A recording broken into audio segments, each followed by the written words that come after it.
Hello everyone. तो next जो topic है that is the face and phase diagram. देखिए, सबसे पहले एक छोटी सी चीज़ है, फेस और फेस डायग्राम होती क्या है। हमने जब एसी जनरेटर से वोल्टेज को जनरेट किया था, उसका इक्वेशन हम लिखते थे ई naught sine omega T.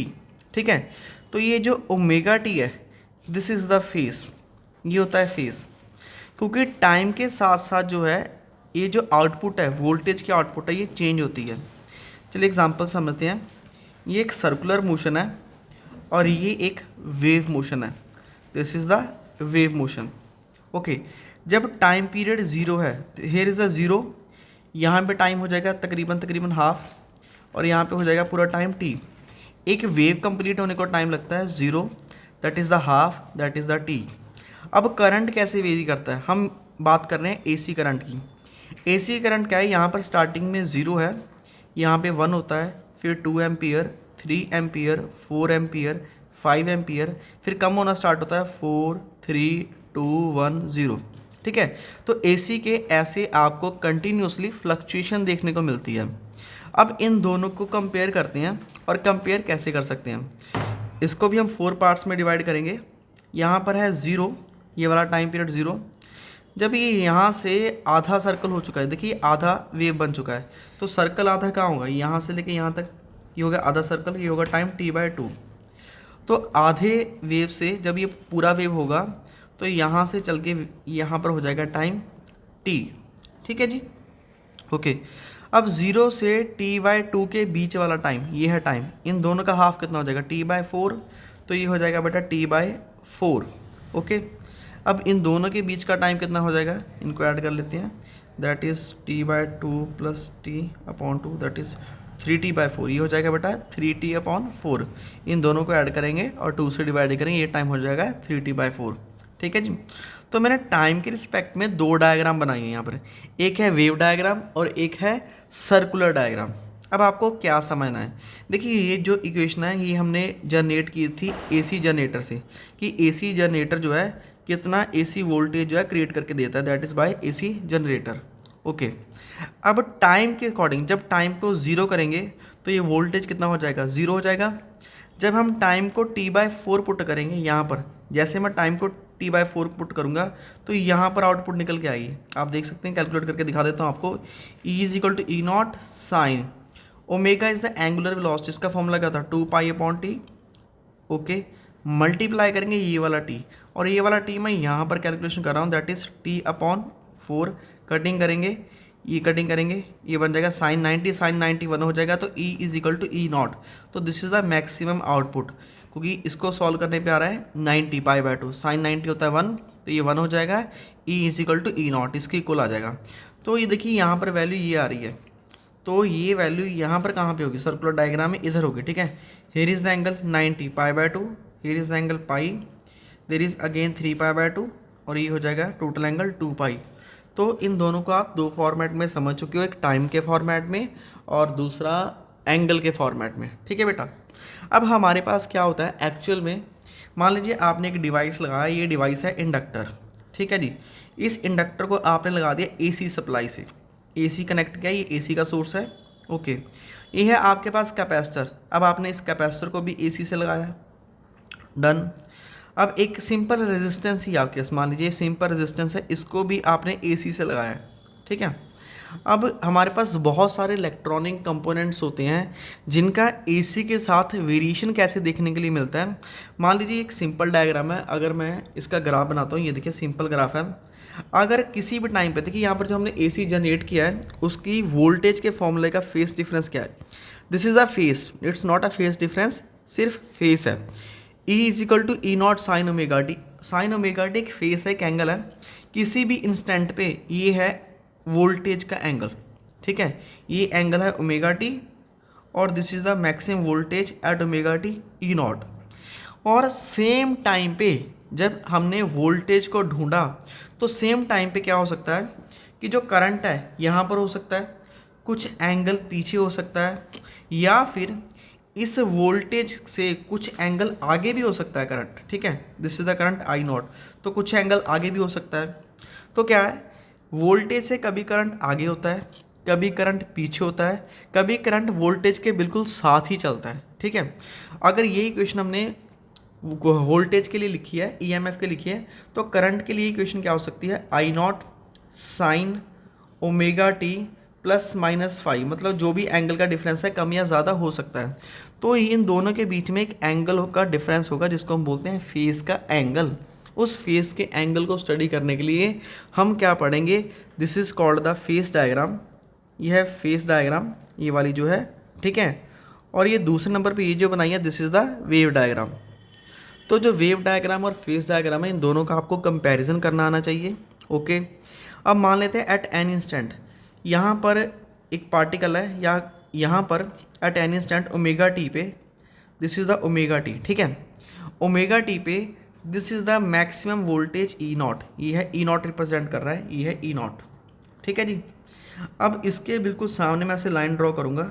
Okay, तो ये वाली जो वैल्यू होगी, this is the value of E, ठीक है जी। E is the instantaneous voltage, the voltage at any instant बोल सकते हो।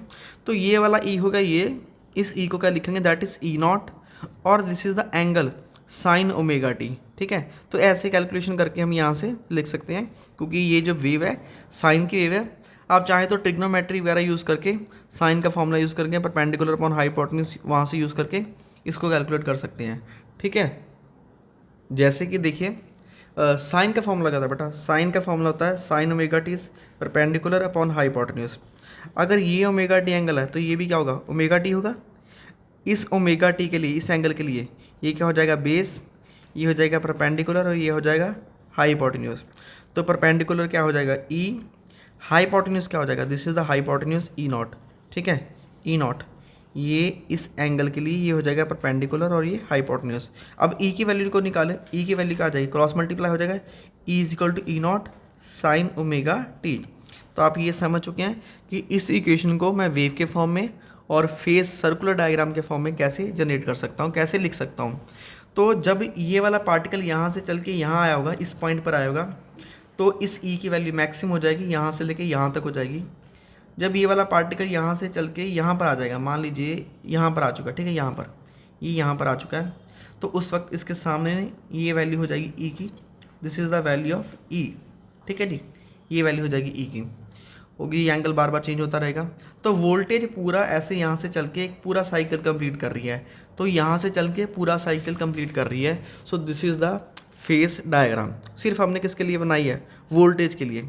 अब दूसरा चीज़ और क्या होता है, अब देखिए फिर से इसी को दोबारा ड्रॉ करते हैं। तो किसी भी इंस्टेंट पे मान लीजिए आपने सर्किट में इंडक्टर कनेक्ट किया हुआ है, ये वाला इंडक्टर जो होता है, ठीक है, ऐसे एसी सोर्स के साथ कनेक्ट किया है। तो जब आप इंडक्टर को एसी सोर्स के साथ कनेक्ट करोगे तो किसी भी टाइम पे ये होगा फेस डिफरेंस, फेस का एंगल, और यहाँ पर होगी ई नॉट की वैल्यू, और इसके सामने ये है ई, ठीक है जी, इतनी वोल्टेज है।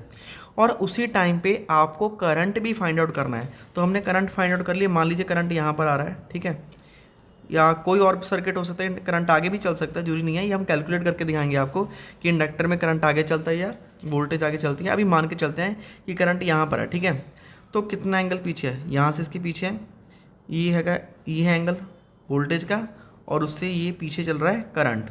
तो इसके सामने बिल्कुल यहाँ पर हम इसको लिखेंगे आई, और ये वाली जो लाइन है ये रिप्रेजेंट करेगी I not, maximum value of current.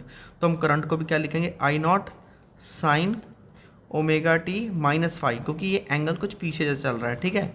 तो ये हो जाएगी करंट की इक्वेशन। तो हमारे पास एक सिंगल डायग्राम है, ठीक है, एक सिंगल डायग्राम जिसमें वोल्टेज और करंट इकट्ठे पता चल रहे हैं, एक साथ पता चल रहे हैं। तो इस डायग्राम को हम नाम देंगे फेस डायग्राम। तो फेस डायग्राम की क्या डेफिनेशन आप लिख सकते हो, इसको फेस डायग्राम या फेजर डायग्राम भी बोल सकते हो, ठीक है। मैं डेफिनेशन बोल रहा हूँ, आप चाहें तो डेफिनेशन लिख सकते हैं फेजर डायग्राम की। Phasor diagram is a graphical way to representing two quantities. तो एक ग्राफिकल वे है, ये हमने ग्राफ ही बनाया ना एक्चुअल में, ये देखिए ये वाला ग्राफ है या सर्कुलर मोशन में। Phasor diagram is a graphical way to representing two quantities of same frequency varying sinusoidally with time. तो टाइम के साथ ये वेरी कर रही हैं, तो इस तरह की क्वांटिटी को हम बोलते हैं फेजर डायग्राम, ठीक है जी। तो और क्या तरीका है फेस डिफरेंस को मेजर करने के लिए, देखिए मैं एक सिंपल वेव बना रहा हूँ, this is the simple wave, ठीक है। इधर को चल रहा है टाइम और इस साइड को होगा इसका एम्पलीट्यूड, टाइम और एम्पलीट्यूड। मान लीजिए ये वेव बनाई है मैंने वोल्टेज के लिए, और सेम इधर को मैं फिर से एक और डायग्राम बनाता हूँ। तो ये डायग्राम बना ली, एक और डायग्राम, ये किसी और सोर्स की है, मान लीजिए ये इंडक्टर के लिए, कैपेसिटर के लिए, अलग अलग सोर्सेज के लिए है। अब इन दोनों में अगर मुझे फेस का डिफरेंस कैलकुलेट करना है, या तो आपके पास एक ये वाला मेथड है, आप इस सर्कुलर डायग्राम से भी कैलकुलेट कर सकते हैं, या फिर दूसरा क्या है, यहाँ पर आएंगे बिल्कुल इसके नीचे। देखिए इसका हाफ वेव कहाँ पे कंप्लीट हो रहा है, जब ये वाला 180, इस पॉइंट को क्या बोलते हैं, 180 बोलते हैं ना, जब ये 180 हुआ, ठीक है, तो इधर वाला कितना हुआ, तो ये है इस वेव का, ये है, तो ये है 180 और ये 180 से कम है, मान लीजिए ये है 90 और ये तकरीबन 120 है, ठीक है। तो फेस डिफरेंस कितना हो जाएगा, 180 minus 120, this is the 60 degree. तो 60 डिग्री क्या हो जाएगा, फेस डिफरेंस। मतलब सेम टाइम में दोनों वेव्स को स्टडी कीजिए और दोनों वेव्स के एंगल को स्टडी कीजिए, दोनों के एंगल्स का जो डिफरेंस होगा that is the phase difference. Okay, तो ये हो जाएगा फेस डिफरेंस के बारे में। अब चलिए फटाफट से फाइनली थोड़ा फेयर फॉर्म में करते हैं। तो ये हो जाएगी 1 वेव, ये हो जाएगी 2 वेव। तो देखिए एक मैंने तरीका बनाया, जब ये 180 हुआ और जब ये 180 हुआ, दोनों को टाइम का डिफरेंस नाप लीजिए। दोनों का, इसका टाइम है 0 होने का, ये वाला 180 इस टाइम पे 0 हुआ, नीचे वाली वेव इस टाइम पे 0 हो रही है, और ऊपर वाली वेव इस टाइम पे 0 हो रही है। दोनों को जो टाइम के डिफरेंस आ रहा है, ये भी एक तरह का क्या हो जाएगा, फेस डिफरेंस हो जाएगा। दूसरा, आप ये वाले डायग्राम को समझ चुके हैं, अभी मैंने आपको डिटेल में समझाया, ठीक है। ये वाला जो पार्टिकल है लगातार सिंपल हार्मोनिक मोशन करता जाएगा, कभी ये ऊपर जाएगा फिर 0, देखिए ना, पहले ये ऊपर जाता है, ये ऊपर जाएगा, फिर ये 0 होता है, ये 0 हो जाएगा, फिर ये नीचे जाता है मैक्सिमम, तो नीचे जाएगा, फिर यहाँ से 0 हो जाएगा, ठीक है। यहाँ से दोबारा समझते हैं, पहले यहाँ से जो ऊपर जाएगा तो यहाँ से ये ऊपर जाएगा, फिर यहाँ से ऊपर से 0 होगा तो यहाँ से ये 0 हो जाएगा, फिर ये 0 से दोबारा नीचे जाएगा, यहाँ पर 180 से 270, तो ये 180 से 270 फिर नीचे की तरफ आएगा, यहाँ से बीच में से यहाँ से, तो जब ये यहाँ पर पहुँच जाएगा दोबारा यहाँ पर आएगा, ठीक है। ये है पोजीशन नंबर 0, ये है पोजीशन नंबर 0, ये है position number 1, position number 1, position number 2, position number 2, position number 3, position number 3, position number 4, position number 4। तो ऐसे ही सिंपल हार्मोनिक मोशन करता रहता है, आपने +1 में भी देखा होगा, ठीक है। तो ये हो गया फेस और फेजर डायग्राम के बारे में। अभी जो हम डिस्कस करेंगे कि एसी करंट जो है, एसी करंट में कैसे बिहेव करता है, जो अभी अपने पढ़ा कि अगर आप एक सर्किट में एसी करंट लगाते हो, ठीक है, और सिर्फ एक रेजिस्टेंस कनेक्ट करते हो, तो रेजिस्टेंस कनेक्ट करने से क्या करंट और वोल्टेज के फेस में कोई डिफरेंस आ रहा है या नहीं। चलिए स्टार्ट करते हैं। तो ये बेटा सोर्स है एसी का, एसी में आपने ऐसे बना देना है, ये एसी का। डीसी सोर्स का सिंबल होता है ऐसे पावर सप्लाई बैटरी, ठीक है, उसमें बैटरी लगाते हैं सेल्स, ये फर्स्ट सेल होता है और ये सेकंड सेल, ये डीसी का होता है। पर इस चैप्टर में हम एसी पढ़ रहे हैं तो एसी को कनेक्ट करेंगे, रेजिस्टेंस लगा दिया है। ओके, ये करंट वेरी करेगा क्योंकि एसी करंट की सप्लाई आपको पता है इस तरह से होती है, वेव के फॉर्म में लगातार वेव भी करता है। ये जो हमने एसी सोर्स लगाया है, तो एसी करंट का फॉर्मूला क्या होता है, एसी वोल्टेज का, E = E0 sin omega T, जो हमने एसी जनरेटर से पैदा किया था। दोनों साइड रेजिस्टेंस से डिवाइड कर देंगे। वोल्टेज अपॉन रेजिस्टेंस क्या होता है, वोल्टेज जो ईएमएफ वोल्टेज ही होगा ना, वोल्टेज अपॉन रेजिस्टेंस क्या हो जाएगा, current, this is the current. Voltage upon EMF resistance, ये भी करंट हो जाएगा। ये E0 होता है मैक्सिमम वोल्टेज, ठीक है। Here this is the E0, ये वाली जो लाइन है, this is the peak value E0, ये हो जाएगा maximum voltage upon resistance, this is the maximum current, और ये हो जाएगा बेटा साइन ओमेगा टी। तो देखिए इन दोनों इक्वेशन को स्टडी कीजिएगा बस।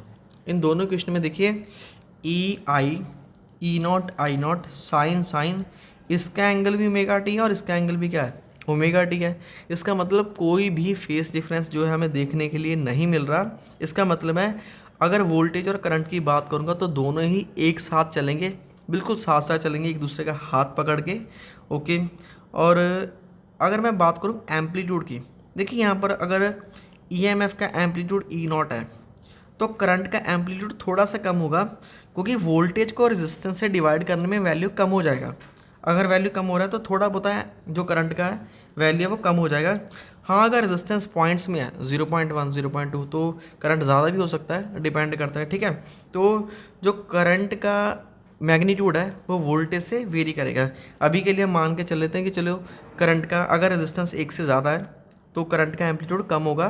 तो इन दोनों को वेव और फेस के डायग्राम में कैसे रिप्रेजेंट करेंगे, ये देखिए। तो ये इक्वेशन नंबर 2 आई थी, दोनों को कंपेयर किया, सेम आ गया, ठीक है। So there is no phase difference, इन दोनों के बीच में कोई फेस डिफरेंस नहीं आया। अभी आगे चल के मैं आपको पावर का फॉर्मूला पढ़ाऊंगा। पावर का फॉर्मूला होता है बेटा voltage into current and cos of angle between them. ये फॉर्मूला भी हम डराइव करेंगे एडवांस लेक्चर्स के अंदर। तो अगर एंगल 0 हो जाएगा, कॉस 0 कितना होता है 1 होता है, तो पावर आपके पास मैक्सिमम निकल के आने वाला है। तो this is the maximum power. तो ये देखिए मैंने एक डायग्राम बनाया है, ये है 0, ये जो आप डार्क लाइन दिख रहे हैं ये है वोल्टेज के लिए, this is the voltage, voltage represent कर रहा है। और ये जो डॉटेड लाइंस है ये रिप्रेजेंट कर रही हैं करंट, ये जो डॉटेड लाइंस है ये करंट रिप्रेजेंट कर रही हैं। डिफरेंस क्या है, सिर्फ एम्पलीट्यूड में, मैग्नीट्यूड में। मतलब देखिए जो वोल्टेज का एम्पलीट्यूड है वो थोड़ा सा ज़्यादा है कंपेयर टू करंट से, ओके। बट अगर मैं फेस की बात करूं, जब करंट 0 है तो वोल्टेज भी 0 है, जब करंट 90 है तो वोल्टेज भी 90 है, दोनों एक साथ चल रहे हैं। तो इसमें हम स्पेशल मेंशन करेंगे there is a no phase difference. और आपको ये बिल्कुल याद रखना है कि जब भी आप एक एसी सर्किट के साथ सिर्फ एक रेजिस्टेंस कनेक्ट करते हो तो कोई भी फेस डिफरेंस निकल के नहीं आएगा। अब ये तो हो गया इसका वेव डायग्राम, इसको बोलेंगे वेव डायग्राम। और अगर इसकी फेस डायग्राम हम ड्रॉ करेंगे तो फेस डायग्राम को कुछ ऐसे ड्रॉ करेंगे। तो ये देखिए ये है वाई एक्सिस और ये है एक्स एक्सिस, ओके। अब इसमें क्या है, अगर ये है at any angle omega T angle पे, ये है ई नॉट, यहाँ से लेके यहाँ तक, this is the E not, मतलब वोल्टेज की पीक वैल्यू, और इसके सामने हो जाएगा ई। और सेम एंगल पे हमें क्या मिल रहा है, यही एंगल किसका होगा, करंट का भी यही एंगल होगा, ठीक है, आई। तो दोनों का सेम एंगल है, बस थोड़ा सा मैग्नीट्यूड में हमने डिफरेंस डाल दिया है। So this is all about the AC through a resistor. अभी मिलते हैं नेक्स्ट वीडियो के अंदर जिसमें हम करेंगे AC through the capacitor only. Video अच्छा लगे तो लाइक शेयर एंड सब्सक्राइब ज़रूर करें, बहुत इजी काम है, कोई मुश्किल काम नहीं है। Thank you students.